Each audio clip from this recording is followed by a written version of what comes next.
Hello दोस्तों, आप सभी का स्वागत है। दोस्तों, अगर आपने पिछली वीडियो देखी है तो आपको पता चल ही गया होगा कि YouTube ने उसे हटवा दिया है और चैनल को भी 2-3 हफ्तों के लिए सस्पेंड कर दिया था। लेकिन अब सस्पेंशन हट चुका है तो हर हफ्ते आपको वीडियोस मिलती रहेंगी। तो ये है क्रिम्सन मून का 7th और 8th एपिसोड। तो एपिसोड की शुरुआत महल से होती है, जहाँ पर किसी के कदम राजा के कमरे की ओर बढ़ रहे होते हैं। वो दरवाज़ा खटखटाता है और अंदर से आवाज़ आती है, अंदर आ जाओ। ये एक नया कैरेक्टर है जिसका नाम है कार्ल। ये राजा का राइट हैंड है। वो राजा के सामने खड़ा हो जाता है और राजा से कहता है, महाराज, क्या आप मुझसे मिलना चाहते थे?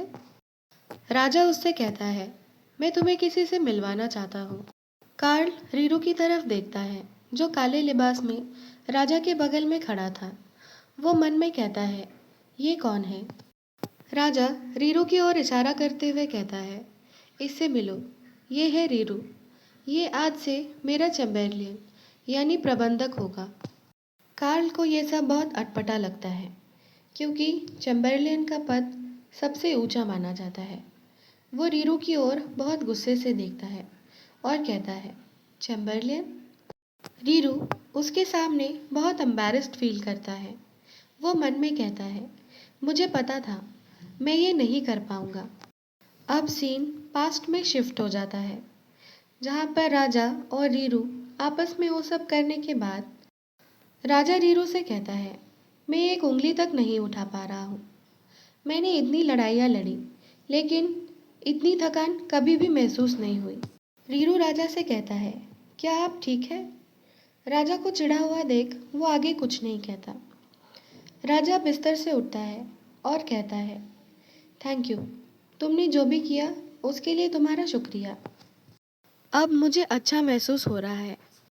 ये सुनकर रीरू खुश होते हुए कहता है, सच में? ये तो बड़ी अच्छी बात है। फिर राजा कहता है, हाँ, मेरी पावर्स भी अब नॉर्मल होने लगी है और पता नहीं क्यों मैं अंदर से बहुत ज़्यादा शक्तिशाली महसूस कर रहा हूँ। फिर राजा रीरू से कहता है, रीरू, अब से तुम मेरे साथ ही रहोगे। मैं तुम्हें महल में एक पद दिलवा दूंगा। अब से तुम मेरे लिए काम करोगे। रीरू कहता है, हाँ, लेकिन क्यों? फिर राजा कहता है, क्यों? ये तुम पूछ रहे हो? तो तुम क्या चाहते हो? तुम्हारी श्राप की वजह से जब भी मैं हीट में रहूं तो मैं तुम्हें ढूंढता फिरूंगा। वही रीरू महल में रहने का सुन के डरने लग जाता है और मन में कहता है, इसका मतलब मुझे हर वक्त राजा के साथ रहना पड़ेगा। वो राजा से कहता है, महाराज, यहाँ पर बहुत सारे राक्षस रहते हैं। अगर उन्हें मेरे बारे में पता चल गया तो? फिर राजा रीरू को दिलासा देते हुए कहता है, तुम तब तक यहाँ पर सेफ हो जब तक उन्हें पता नहीं चल जाता कि तुम एक इनक्यूबस हो। मैं हमेशा तुम्हें अपने सेंट से कवर करता रहूँगा। इस तरह उन्हें कभी पता नहीं चलेगा कि तुम एक इनक्यूबस हो। फिर रीरू कहता है, लेकिन महाराज, राजा उसे समझाते हुए कहता है, रीरू, इसका कोई गलत मतलब मत निकालना। मैं ये सब हमारे भले के लिए कर रहा हूँ। मुझ पर भरोसा रखो। राजा की ये सारी बातें सुनकर रीरू मान जाता है। अब सीन प्रेजेंट में शिफ्ट हो जाता है, जहाँ पर रीरू कार्ल के सामने खड़ा हुआ था। फिर रीरू कार्ल से कहता है, हेलो, मेरा नाम रीरू है। इतना कहकर रीरू खुश होने लगता है और मन में कहता है, मैंने ये कह दिया, वो भी बिना हिचकिचाहट। कार्ल रीरू को सीधे सीधे इग्नोर करता है और राजा से कहता है, मेरे होते हुए आपको चैंबरलिन की क्या ज़रूरत है महाराज? फिर राजा कार्ल से कहता है, तुम्हारे पास और भी बहुत इम्पोर्टेंट काम होते हैं जिस पर तुम्हें सोचना पड़ता है। इस पर कार्ल कहता है, महाराज, मेरे लिए आपकी केयर करने से ज़्यादा इम्पोर्टेंट काम और कोई नहीं है। फिर कार्ल रीरू को पॉइंट आउट करते हुए कहता है, आपको इस जैसे किसी को अपने पास रखने की क्या ज़रूरत है? ये तो अनसर्टिफाइड है और मैं दावे के साथ कह सकता हूँ कि इसके पास कोई स्किल भी नहीं होगा। ये सारी बातें सुनकर राजा रीरू की ओर देखता है, जो कार्ल की बातें सुनकर दुखी होकर अपनी नजरें नीची कर जमीन की ओर देख रहा था। फिर राजा रीरू के कंधे पर हाथ रखता है और उसके समर्थन में कहता है, मेरी इतनी चिंता करने के लिए शुक्रिया, लेकिन ये मेरी मदद कर दिया करेगा ड्रेसिंग में और मेरा खाना प्रिपेयर करने में। और उससे कहता है, कार्ल, तुम मेरे ऑर्डर्स को एग्जीक्यूट करने में इम्पोर्टेंट रोल प्ले करते हो, तो मैं चाहता हूँ कि तुम उसी पर फोकस करो। कार्ल के चेहरे पर गुस्सा साफ झलक रहा था। वही रीरू मन में कहता है, मुझे लगता है कि वो मुझे पसंद नहीं करता। रीरू के पैर कांपने लग जाते हैं। ये देखकर राजा रीरू को अपने साथ ले जाने लगता है और कार्ल से कहता है, मैं चैम्बरलेन को महल दिखाकर आता हूँ, अब तुम जा सकते हो। जो कुछ भी हो रहा था कार्ल को बिल्कुल अच्छा नहीं लगता।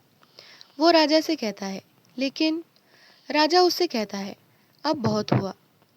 कार्ल अपना दांत चबाते हुए कहता है, ठीक है, और वहां से निकल जाता है।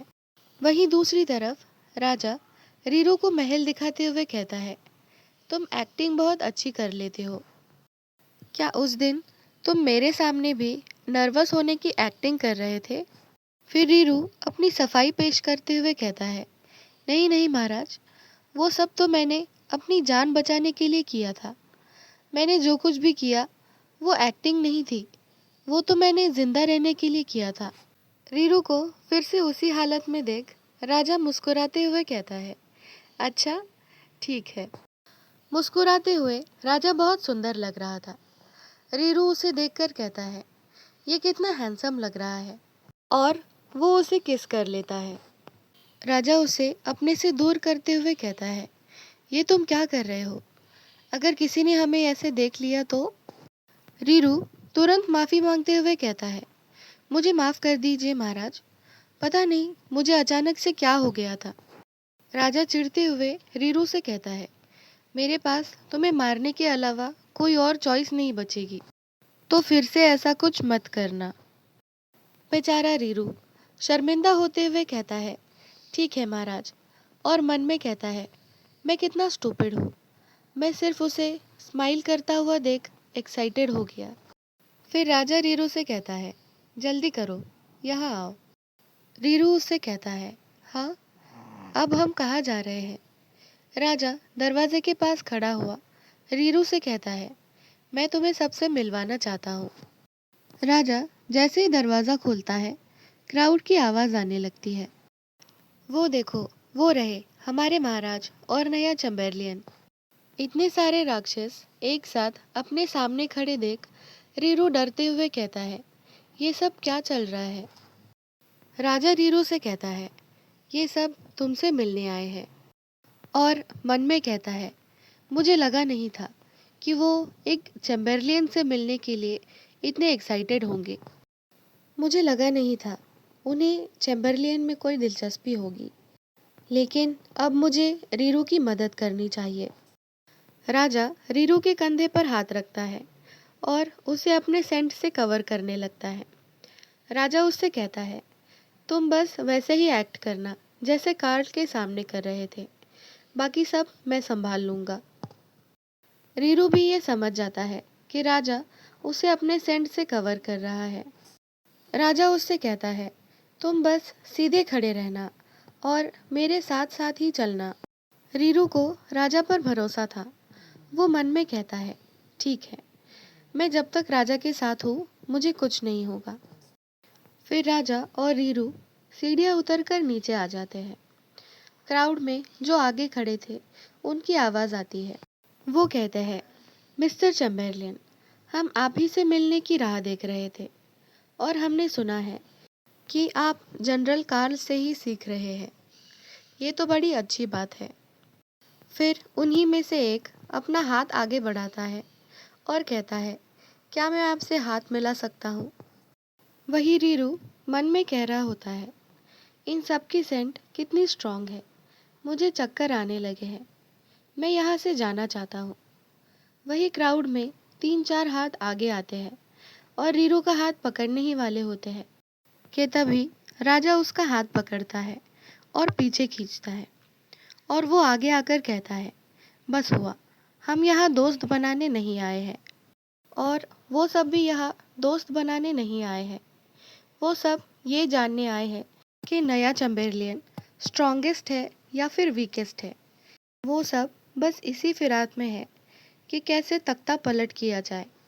राजा कहता है, नया चैम्बरलेन छोटे मोटे कामों का इंचार्ज होगा। आप उसे ज़्यादा देख नहीं पाएंगे। ये कोई ज़्यादा बड़ी बात नहीं है। राजा ये सब कह ही रहा होता है कि उसके पीछे एक डेमॉन रीरू का हुड पकड़ के खींच रहा होता है और हंसते हुए कहता है, मिस्टर चैम्बरलेन, हमें आपका चेहरा देखना है। हमने सुना है कि आप बहुत सुंदर है। रीरू डरते हुए अपने मन में कहता है, नहीं, अगर उन्होंने मेरा चेहरा देख लिया तो उन्हें पता चल जाएगा। तभी राजा उस डेमॉन को उसके चेहरे से पकड़ता है और अपने नोकीले पंजों से उसका सर धड़ से अलग कर देता है। ये सब देखकर रीरू बहुत डर जाता है। राजा गुर्राते हुए सबसे कहता है, मैं एक आखिरी बार सबसे कह देता हूँ, ये सिर्फ एक चैम्बरलेन है। ये स्ट्रांग नहीं है, लेकिन ये मेरे आदमियों में से एक है। और अगर किसी को कुछ पूछना है तो वो मेरे पास आए और मुझसे पूछे। राजा रीरू की ओर हाथ बढ़ाता है और उससे कहता है, चलो यहाँ से। रीरू हिचकिचाते हुए अपना हाथ आगे बढ़ाता है और वो दोनों वहाँ से निकल जाते हैं। अब राजा रीरू से कहता है, आज जो कुछ भी हुआ उसके लिए मैं माफ़ी मांगता हूँ, लेकिन मुझे पता नहीं था कि वो तुमसे मिलने के लिए इतने इंटरेस्टेड होंगे। और अब जब मैंने उनमें से एक को मार दिया है तो इसका उन पर कुछ ना कुछ असर हुआ होगा। लेकिन ऐसा नहीं है कि मैं उन्हें हर बार मार सकता हूँ। फिर बातों बातों में राजा का ध्यान रीरू की ओर जाता है, जो चुपचाप एक कोने में खड़ा हुआ था। राजा उससे कहता है, क्या तुम ठीक हो? और रीरू उससे कहता है, नहीं, मुझे नहीं लगता मैं ठीक हूँ।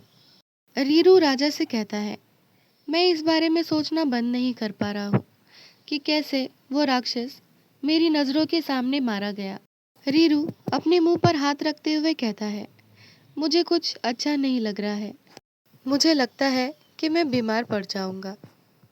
फिर राजा उसे पीछे से हक करता है और उससे कहता है, अब जब तुमने तय कर लिया है कि तुम मेरे साथ हो तो तुम्हें इन सब के लिए तैयार रहना पड़ेगा।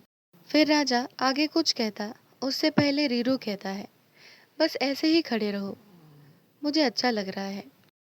फिर रीरू राजा से थैंक यू कहता है और उससे पूछता है, क्या आज जो कुछ भी हुआ वो सब फिर से हो सकता है? फिर राजा कहता है, हाँ शायद, तब तक जब तक उन्हें तुम्हारे बारे में सच पता न चल जाए। फिर रीरू कहता है, क्यों ना हम खुद ही उन्हें बता दे कि मैं कौन हूँ। फिर राजा कहता है, ये तुम कैसी बातें कर रहे हो? तुम मुश्किल से उनके सामने खड़े हो पाते हो। और वो कहता है, अब छोड़ो वो बातें, यहाँ आओ, मैं तुम्हें कुछ दिखाना चाहता हूँ। राजा रीरू को एक बड़ी सी गुफा के पास ले आया था और वो दोनों अंदर जाने लगते हैं। अंदर जाते हुए रीरू कहता है, मैं इससे पहले गुफा में कभी भी नहीं गया हूँ, क्या इसके अंदर कुछ है? राजा रीरू की ओर देखकर स्माइल करता है और कहता है, वेल, ये तुम खुद ब खुद देख लो। और उसे गुफा के अंदर धक्का दे देता है। रीरू जमीन पर गिर जाता है। वो अपने हाथ को सहलाते हुए ऊपर की ओर देखता है तो उसकी आंखें फटी की फटी रह जाती है। उसकी आंखें ऐसी जैसे आग का गोला, और उसका जबड़ा देखकर लगे कि वो तुरंत नोच खाएगा। ये एक बड़ा सा ड्रैगन था जिसके सामने रीरू बेबस पड़ा हुआ था। तो दोस्तों, ये चैप्टर यहीं पर ख़त्म हो जाता है। अगर वीडियो अच्छी लगी हो तो लाइक, शेयर और कमेंट करना मत भूलना। ऐसे वीडियोस देखने के लिए मेरा चैनल सब्सक्राइब कर लीजिए। मिलते हैं अगले वीडियो में।